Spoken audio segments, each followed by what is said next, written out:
Halo adik-adik mahasiswa semua, bertemu lagi dengan saya Pak Gung Tresna di mata kuliah Keperawatan Gerontik. Apa kabar kalian semua? Seperti biasa ya, ku awali hariku dengan mendoakanmu agar kau selalu sehat dan bahagia di sana. Dimanapun kalian berada, semoga kalian selalu dalam keadaan sehat dan bahagia ya.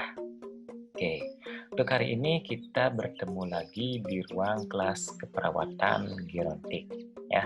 Jadi pada kesempatan kali ini kita akan membahas materi konsep dasar Pantiwerda yang dimana pada pertemuan-pertemuan sebelumnya kita sudah membahas terkait dengan konsep dasar lansia, kemudian pelayanan kesehatan lansia primer yang sudah dijelaskan oleh dosen yang lain ya, seperti posmindu, KNS lansia dan lain-lain ya. Pada hari ini kita akan membahas konsep Pantiwerda yang ini juga merupakan salah satu layanan pada lansia ya.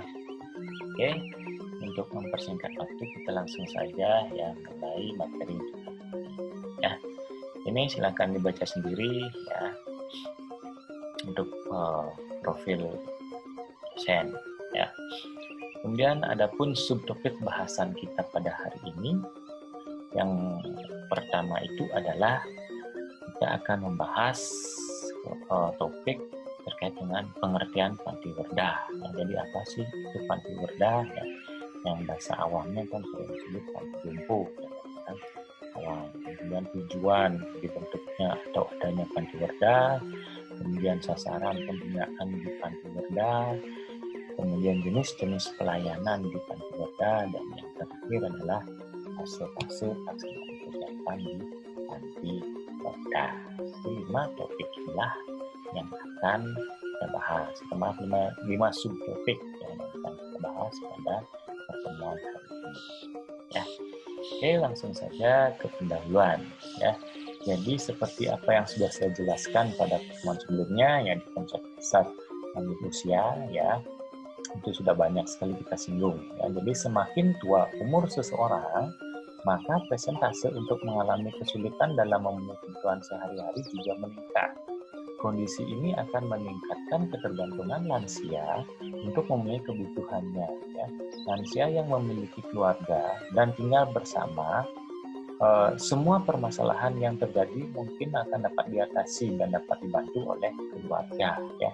Namun karena suatu hal, lansia yang tidak memiliki keluarga atau memiliki keluarga tapi tidak mampu merawat dan memenuhi kebutuhan, maka lansia akan tinggal di keluarga. Ya, tendensinya kecenderungannya seperti itu. Ya, jadi untuk keluarga yang tidak mampu atau keluarga yang terlantar akan lebih bijak jika tinggal di Pantiwerda. Nah, disinilah peran penting adanya Pantiwerda sebagai tempat untuk memelihara dan merawat lansia, ya, di samping sebagai long stay rehabilitasi, ya, rehabilitation ya, dalam perawatan bagi lansia.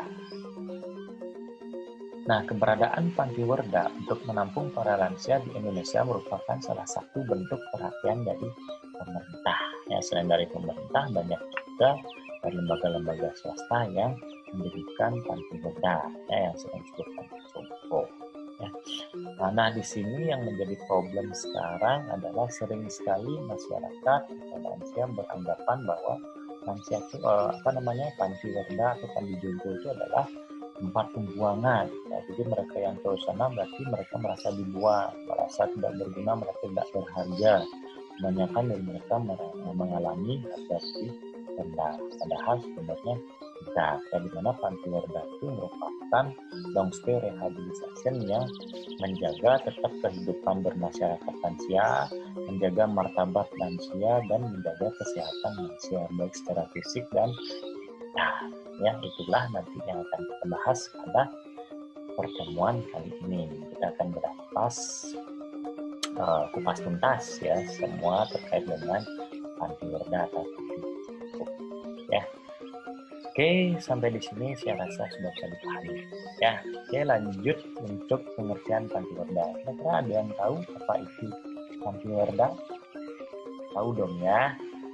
Oke, jadi Panti Werda itu atau Panti Jompo ya merupakan unit pelaksanaan teknis di bidang pembinaan kesejahteraan sosial lanjut usia atau lansia yang memberikan pelayanan kesejahteraan sosial bagi lansia berupa pemberian penampungan, jaminan hidup seperti pakaian, ya, kemudian pemeliharaan kesehatan, pengisian waktu luang termasuk rekreasi, ya, rekreasinya bisa bervariasi dan di dalam panti bisa juga di luar panti, ya, bimbingan sosial, mental serta agama sehingga mereka dapat menikmati hari tua yang diikuti ketentraman lahir dan batin, ya.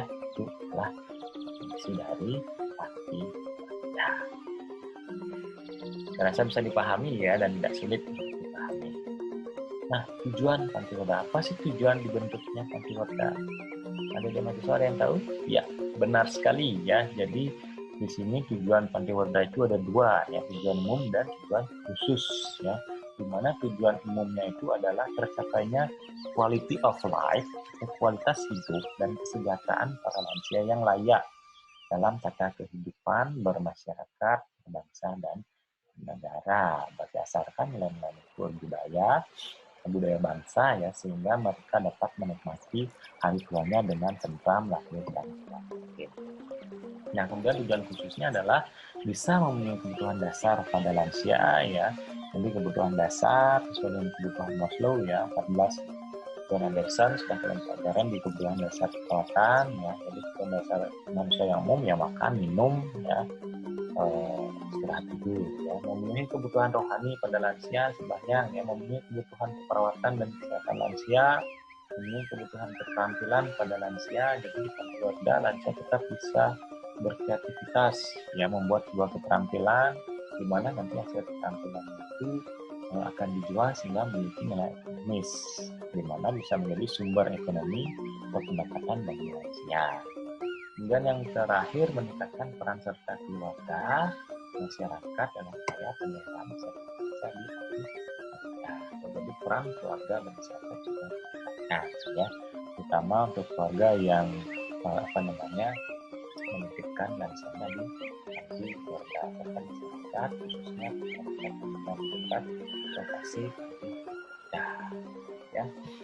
Kita lanjut ke topik yang ketiga, yaitu sasaran pembinaan di Panti Werda.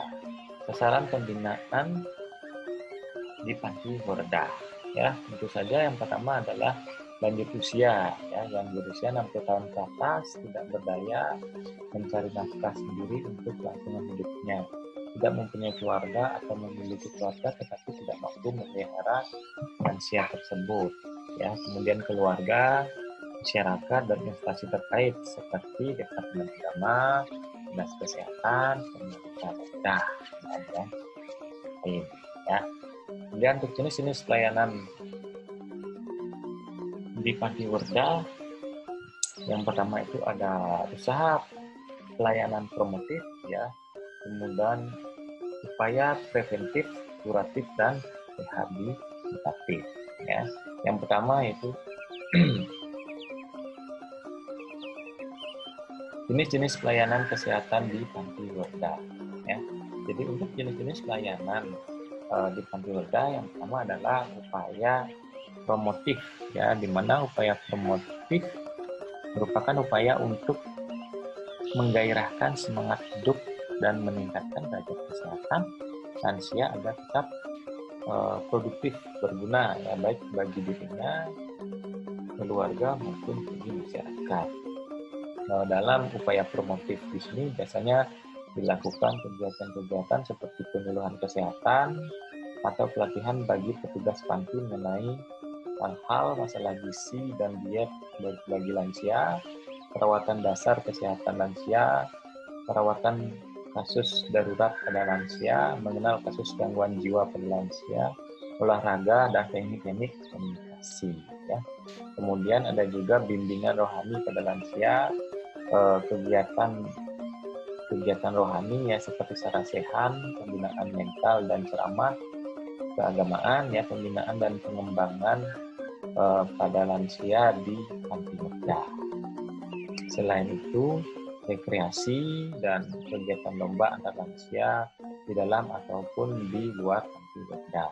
Yang terakhir, biasanya kegiatan yang dilakukan di upaya promotif adalah penyebarluasan informasi tentang kesehatan lansia di panti maupun masyarakat luas melalui berbagai macam media, yaitu untuk usaha atau upaya promotif. Kemudian yang kedua, jenis-jenis layanan di panti werda adalah upaya preventif, ya. Upaya preventif atau pencegahan terhadap kemungkinan terjadinya penyakit-penyakit yang disebabkan oleh proses penuaan dan komplikasinya. Ya, kemarin kan sudah dijelaskan oleh dosen yang lain ya terkait dengan proses penuaan ya, atau aging proses. Ya, jadi upaya preventif di sini dilakukan untuk mencegah terhadap adanya kemungkinan terjadinya penyakit-penyakit yang disebabkan oleh proses menua atau komplikasinya. Biasanya kegiatan yang dilakukan adalah yang pertama adalah pemeriksaan berkala dapat dilakukan di panti ya oleh petugas kesehatan yang datang ke panti secara periodik atau dilakukan di puskesmas dengan menggunakan ANS lansia. Penjaringan penyakit pada lansia baik oleh petugas kesehatan di puskesmas maupun petugas panti yang telah dilatih dalam melihara kesehatan lansia. Kemudian pemantauan kesehatan oleh lansia sendiri ya dengan bantuan petugas panti yang menggunakan buku catatan pribadi ya, atau status pasien atau status lansia ya, buku status ya. Kemudian melakukan olahraga secara teratur sesuai dengan kemampuan dan kondisi masing-masing. Mengelola diet ya dan makan lansia ya atau penghuni panti sesuai dengan kondisi kesehatan masing-masing. Meningkatkan ketakwaan kepada Tuhan Yang Maha Esa, mengembangkan kegemarannya ya atau hobi agar dapat mengisi waktu luang dan tetap produktif ya. Dan terakhir melakukan orientasi realita yaitu upaya pengenalan terhadap lingkungan sekelilingnya agar lansia dapat lebih mampu menggunakan hubungan dan pembatasan waktu, tempat dan orang secara optimal di lingkungan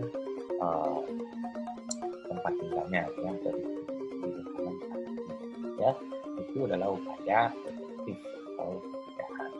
Nah, kemudian untuk upaya kuratif atau upaya pengobatan bagi lansia oleh petugas kesehatan atau petugas panti relatif sesuai dengan kebutuhan lansia. Ya. Pada upaya kuratif di sini adapun kegiatan yang dapat dilakukan seperti pelayanan kesehatan dasar di panti oleh petugas kesehatan atau petugas panti yang telah dilatih melalui bimbingan dan pengawasan petugas kesehatan atau petugas puskesmas ya, perawat dan dokter ya. Kemudian perawatan kesehatan jiwa pada lansia yang mengalami depresi atau harga diri rendah ya. Kemudian perawatan kesehatan gigi dan mulut, perawatan kesehatan mata, perawatan kesehatan melalui kegiatan puskesmas ya. Dan rujukan ke rumah sakit ya, dokter spesialis atau ahli kesehatan yang diperlukan. Ya, jadi pada upaya kuratif di sini seandainya ada lansia yang mengalami sakit berat akan segera dirujuk entah itu ke pelayanan kesehatan primer, puskesmas atau rumah sakit. Ya. Kemudian yang terakhir adalah upaya rehabilitatif. Ya, jadi jenis-jenis pelayanan di panti juga yang ada upaya rehabilitatif. Ya, di mana upaya rehabilitatif ini adalah upaya pemulihan untuk mempertahankan fungsi organ seoptimal mungkin. Kegiatan ini dapat berupa rehabilitasi fisik, ya, mental dan profesional atau keterampilan. Ya. Kegiatan ini dilakukan oleh petugas kesehatan dan petugas panti yang dapat dilatih ya, atau petugas panti yang sudah dilatih. Ya, jadi pengembangan diri ya, sehingga lansia dapat merasa produktif, kemudian memiliki keterampilan, mengembangkan keterampilannya dan menghasilkan hasil keterampilan atau kerajinan yang nantinya dapat dijual dan memiliki nilai ekonomis ya, yang dapat dimanfaatkan sebagai pendapatan bagi lansia. Oke, itu jenis pelayanan di panti werda. Kemudian yang terakhir adalah fase pelaksanaan kegiatan di panti werda. Fase-fase pelaksanaan kegiatan di panti werda. Ya. Dalam pelaksanaan kegiatan di panti werda ada beberapa fase yang dilakukan. Yang pertama adalah fase orientasi, ya, merupakan pengumpulan data pada lansia secara individu atau kelompok. Ya. situasi dan kondisi panti Werda. Data yang dikumpulkan biasanya identitas panti dan sejarah pendirian panti, situasi dan kondisi panti dalam penentuan tujuan, kondisi dan motif panti, sarana dan prasarana pelayanan kesehatan perawatan di panti, sumber daya manusia atau SDM di panti, ya, sejak panti baik yang telah maupun yang belum, kemudian fasilitas pendukung pelayanan keperawatan, apakah panti ada kliniknya, ya, sehingga petugas puskesmas akan bisa langsung ke klinik dan bisa memberikan pelayanan dasar di panti, dan faktor pendukung lain yang dapat digunakan sebagai pencapaian tujuan, serta data-data kesehatan lansia. Yang kedua itu data tentang penyakitnya yang diderita, kemudian gejala yang dirasakan, observasi kondisi fisik dan mental pada ya. Jadi itu semua ada di fase orientasi. Kemudian yang kedua ada fase identifikasi, ya. Setelah orientasi, data terkumpul pada fase orientasi, maka dapat disimpulkan masalah kesehatan yang terjadi pada lansia di panti. Kemudian merencanakan tindakan yang akan dilakukan untuk mengatasi masalah yang terjadi pada lansia, ya. Jadi perawatan orientasi itu sama seperti pengkajian, ya. Kemudian fase identifikasi di klinik bantuan masalah, ya. Dari hasil data yang diperoleh kita tentukan masalahnya. Kemudian fase intervensi, melakukan tindakan sesuai dengan rencana, misalnya memberikan penyuluhan kesehatan, konseling, advokasi, kolaborasi, dan rujukan, ya. Yang terakhir adalah fase revolusi, ya. Pada fase revolusi ini dilakukan adalah menilai keberhasilan tindakan pada fase intervensi, ya, dan memperhatikan, ya, maaf salah ketik, ya, dan memperhatikan perkembangan kondisi pada lansia. Jadi maintenance perkembangan kondisi kesehatan pada lansia baik secara fisik dan ya. Jadi itu sedikit konsep terkait dengan panti Werda, ya. Jadi untuk penambahan materi silakan kalian kembangkan lagi materi ini menggunakan buku dan artikel terkait sehingga nanti bisa kita diskusikan pada sesi diskusi, ya. Baik, demikian untuk materi hari ini, ya. Jika ada yang ingin didiskusikan boleh langsung di kolom komentar, ya, atau di media kuliah hari ini, ya, nanti kita diskusikan di sana, ya. Baik, sekian untuk materi hari ini. Semoga apa yang saya sampaikan bisa bermanfaat untuk kalian semua, ya. Sampai jumpa lagi di kelas berikutnya dan stay healthy.